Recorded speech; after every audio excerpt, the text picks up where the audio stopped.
जिस परमात्मा के लिए बड़े बड़े ऋषि मुनि ललायित रहते हैं, जो प्रभु के नाम मात्र का स्मरण करके ही अपने को आनंदित मानते हैं और जिनका दर्शन तो बड़े बड़े देवताओं और मुनियों के लिए भी दुर्लभ है, वही भगवान श्री राम आज केवट को निहोरा कर रहे हैं।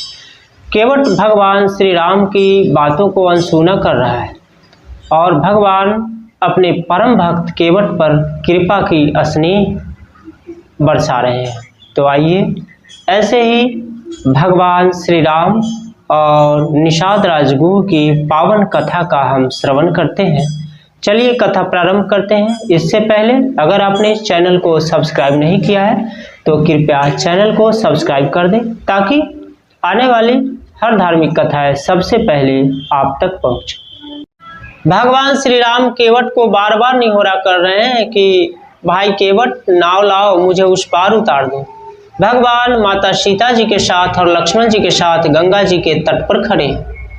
केवट भगवान की बातों को नहीं मानता, वो अपनी नाव को नहीं लाता।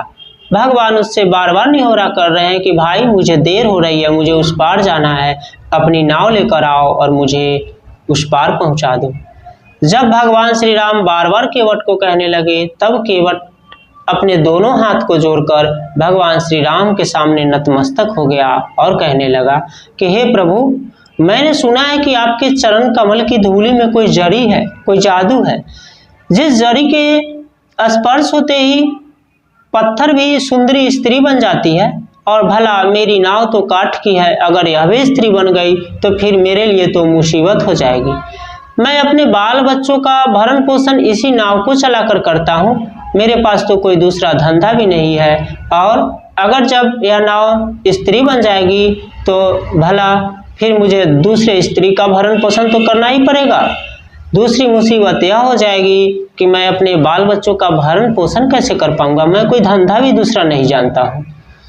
केवट भगवान राम को जब ऐसा कहा तब श्री लक्ष्मण जी केवट पर मन ही मन कुपित हो गए।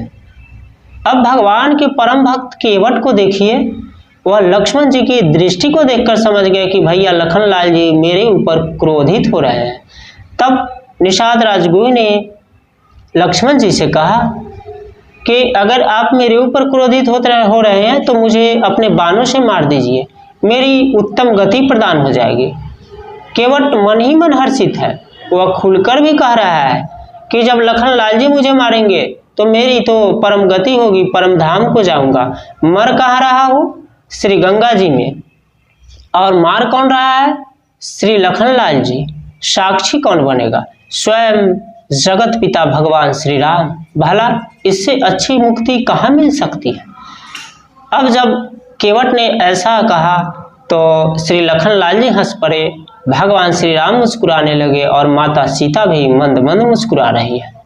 बार बार निहोरा करने के बाद भी केवट ने कहा कि प्रभु, जब जाने की इतनी ही जल्दी है तो आप मुझे क्यों नहीं कह देते? पहले मैं आपका पांव एक छोटे से कठौते में पखारूंगा, अगर वह कठौता स्त्री नहीं बनी तो फिर मुझे विश्वास हो जाएगा कि यह नाव भी स्त्री नहीं बनेगी और मैं आपको यथाशीघ्र पार उतार दूंगा। अब जो अखिल ब्रह्मांड के नायक है, जिनके स्मरण मात्र से ही सारी सृष्टि के मनुष्य भवसागर को पार कर जाते हैं, वही प्रभु श्री राम आज पार जाने के लिए केवट को निहोरा कर रहा है। कितना भाग्यशाली है केवट, जिसे स्वयं अखिल ब्रह्मांड नायक आज निहोरा कर रहे हैं कि मुझे पार उतार दो। जब केवट ने भगवान श्री राम को ऐसा वचन कहा तब भगवान श्री राम ने केवट से कहा। भगवान श्री राम केवट के आगे हार गए, अपने भक्त के आगे भगवान विवश हो गए। भगवान श्री राम ने केवट को कहा कि जाओ, जब तुम्हारी यही इच्छा है तो तुम मेरे पहले चरणों को पखार लो। जब तुम्हें तसल्ली हो जाए, विश्वास हो जाए कि तुम्हारी नाव स्त्री नहीं बनेगी, तभी मुझे तुम पार पहुंचा देना। कृपा सिंधु बोले मुस्काई, सोई करो जई तब नाव न जाई। बेगियानु जल पाए पखारू, हो तब विलंब उतारहूं पारू। भगवान ने कहा कि मुझे देर हो रही है, जाओ तुम वही उपाय करो जिससे तुम्हारी नाव स्त्री न बन पाए और मुझे जल्दी पार पहुंचा दो।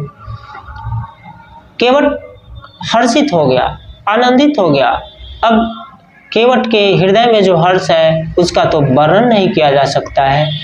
अब वही भगवान जिनके स्मरण मात्र से लोग भवसागर पार करते हैं, आज जो है सुनाम सुमिरत कबारा उतरहि नर भव सिंधु अपारा सोई कृपालु के बटहि निहोरा जय पग कियति पगहु ते थोरा।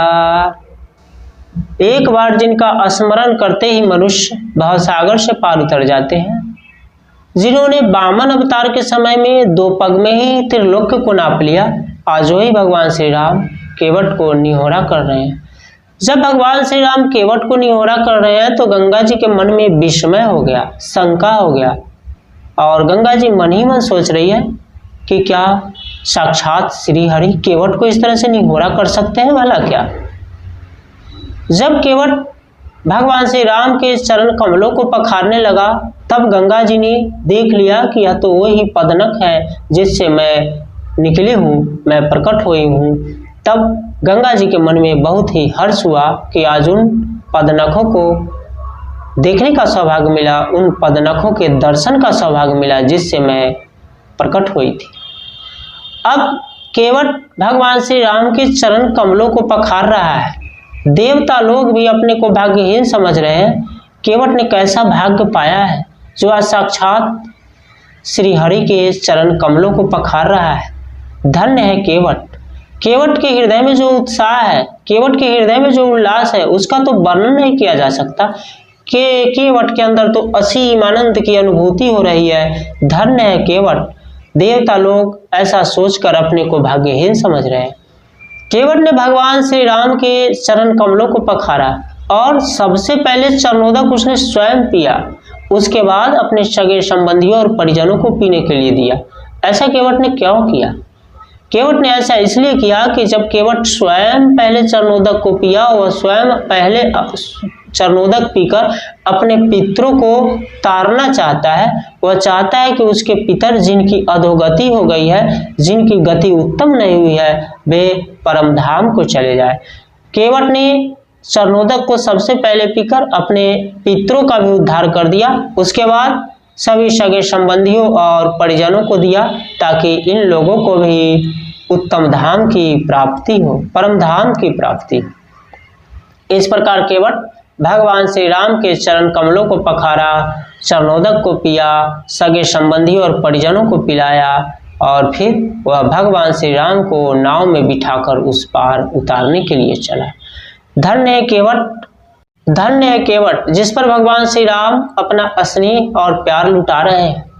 ऐसे स्नेह और प्यार तो बड़े बड़े मुनियों, योगियों और देवताओं को भी दुर्लभ है, जिनके दर्शन के लिए बड़े बड़े मुनि ललायित रहते हैं, जिनके दर्शन के लिए देवता भी ललायित रहते हैं। आज वही केवट भगवान श्री राम को अपने नाव में बैठाकर उस पार पहुंचा रहा है।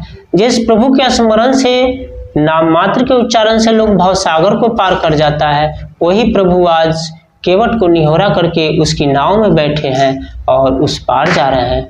तो इस प्रकार भगवान श्री राम ने केवट को अपना असीम प्यार दिया और फिर केवट भगवान के दर्शन को पाकर, उनके चरणोदक को पाकर धन्य हो गया। तो आज की कथा में बस इतना ही। कल मिलेंगे किसी नए कथा के साथ। तब तक के लिए राधे राधे, जय श्री कृष्णा। और अगर कथा अच्छी लगी हो तो कृपया चैनल को लाइक और सब्सक्राइब कर दें ताकि आपका प्यार और सहयोग हमें मिलता रहे। जय श्री कृष्णा।